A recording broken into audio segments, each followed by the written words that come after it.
एक शादी की खुशियां मातम में बदल गई। मैं बात करूं बाड़मेर जिले रे सेडवा क्षेत्र रे गोड़ा गावरी जिन भाईरी बारात जावण एक दिन पहला नरपतराम और उन्होंने सचेरे भाई सुखदेवरी मोकारा माते निधन वेगो।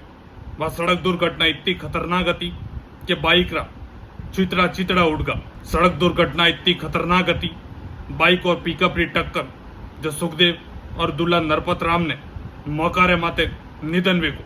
सुखदेव ने धोरीमन्ना हॉस्पिटल में रेफर करियो, जेटे डॉक्टरे मृत घोषित कर दी।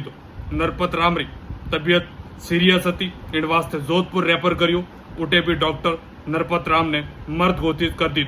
जिन परिवार रे हाथे इत तो खोटो वियो, उन परिवार रे माते केड़ी गुजरी वेला। जिन परिवार रा दो दो चिराग उजड़ गया, जिन परिवार में खुशियारो माहौल હતો जो मातम में बदल गयो, उन परिवार रे वास्ते सबो मोटी चीज थी तो उनरा दो बेटा था जो कि सड़क दुर्घटना में दोयरो निधन वेगो। मैं भगवान वो आदर्श करनी तो एड़े खुशियारो माहौल रे माते किन परिवार रे माते एड़ी मती करिया करो जिनो परिवार और समाज टूट जाए।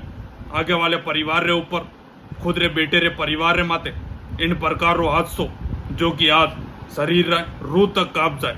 भगवान वो आदर्श करनी चाहो नरपतराम और सुखदेवरी आत्मा ने शांति प्रदान करे और इन परिवार रे हाथे एड़ो हादसो नीवे।